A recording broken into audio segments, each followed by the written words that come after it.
Hello, doctor Priyal. Priyal my fight with cancer. सगळी धावपळ करत मुलीला 9 वाजता स्कूलमध्ये सोडवून दिलं आणि मी अकोल्याला कॉलेजला आज आलेली आहे. रिझल्ट लागला फर्स्ट सेमचा आणि त्याच्यानंतर सरांना आता सेकंड सेमचं डिस्कस करायसाठी आम्ही आज कॉलेजला आलो आहे. आणि थोडा आज निवांत भेटला आहे कारण खूप गडबडीत येते मी आणि काम करून निघून जाते. मी कॉलेजसुद्धा अजून पूर्ण बघितलेलं नाही आहे. तर डिपार्टमेंट ओपन व्हायचं होतं. सो म्हटलं नवीन मोबाईलमधनं जरा काहीतरी एक्सप्लोअर करूया, काहीतरी काड्या कराव्यात. तर अजून मोबाईलचे फंक्शनसुद्धा मला माहिती नाही आहेत, मी वापरते आहे तर.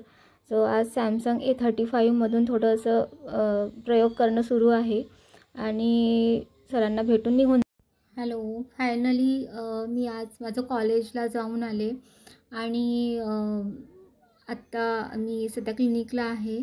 6 वाजता क्लिनिकला हजर झाले. सकाळची सगळे कामं करून कॉलेज करून परत माझं रूट कॅनल डेंटिस्टकडे माझी आज अपॉइंटमेंट होती ते करून मी परत माझ्या सेवेमध्ये रुजू झालेली आहे. सो एक काळ असा होता की मी काही करू शकत नाही, माझी 10 रुपये कमवायची औकात नाही असं म्हणून माझं 8 वर्ष शोषण झालं आणि माझा कॉन्फिडन्स सगळा जे हे होतं की तो लूज करण्यात आला होता आणि माझं मानसिक खच्चीकरण करण्यात आलं होतं. पण लाईफमध्ये कुठले टर्न्स कसे येतील हे आपण सांगू शकत नाही. कॅन्सरच्या रूपानेच का म्हणा, पण माझ्याही आयुष्यात एक टर्न आला आणि आज मी एक सिंगल मदर म्हणून माझ्या मुलीचाही सांभाळ करते आहे, माझे हेल्थही सांभाळते आहे आणि एक प्रॅक्टिशनर पण मी आहे. सो स्त्रियांना कमी लेखणारे जे आज बरेच आपल्या समाजामध्ये आहेत आणि जे स्त्रियांना एकदम तुच्छ समजतात, तिने फक्त चूल आणि मूल ह्याच्या पलीकडे जायचं नाही किंवा त्या पुरुषाच्या पुढे तिने जाऊ नये. हा जो एक पुरुषी अहंकार आपल्या समाजामध्ये आहे, तर तो मी अनुभवलेला आहे की माझ्या ज्या काही हे होत्या माझी जी काही स्ट्रेंथ होती ते समोरच्या व्यक्तीने ओळखले होते आणि ही नोज की ही आपल्यापेक्षा खूप जास्त हुशार आहे, हिला सगळं खूप जास्त नॉलेज आहे. तर मला 8 वर्ष दडपून ठेवण्याचा प्रयत्न करण्यात आला. मी कुठेही जाऊ नये, मी प्रॅक्टिस करू नये आणि तुला काहीही येत नाही असं म्हणून माझं मानसिक खच्चीकरण आणि माझं शोषण करण्यात आलं.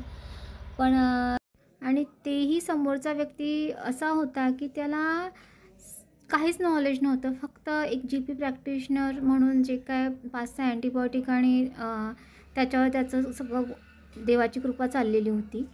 साधं IV लावल्यानंतर पेशंटला चिल्स जरी आल्या तर तो तालुका प्लेसला पेशंट रेफर करणारा व्यक्ती होता. त्याला स्प्राउट्स म्हणजे काय, जे माझ्या म्हणजे KG1ला नर्सरीच्या मुलांना माहीत आहे की स्प्राउट्स म्हणजे काय, ते त्याला माहिती नव्हतं. आणि असा व्यक्ती मला 10 रुपये कमवायची तुझी औकात नाही असं मला नेहमी हिणवत होता.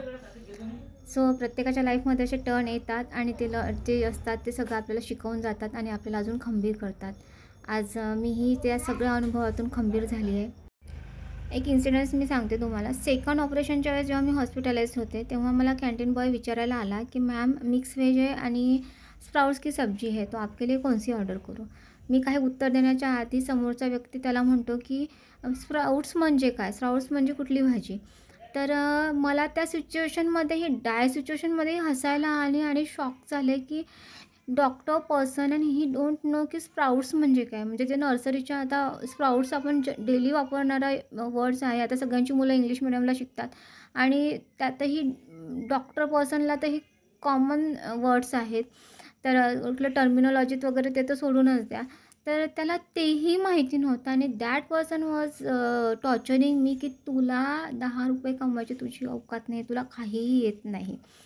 तर मग मला रिअलाईज झालं की जे लोक स्वतः प्रॉपर नसतात, स्वतः फुलफिल नसतात, ते दुसऱ्यांना बोलतात. तर अशी लोकं मला टॉर्चर करत होती की त्यांना स्वतःचं नॉलेज काहीच नाही आहे.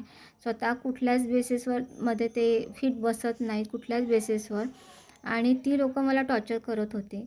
आणि एक स्त्री म्हणून पेक्षा एक आई म्हणून मी ते सगळं सहन करत होते फक्त माझ्या मुलीसाठी.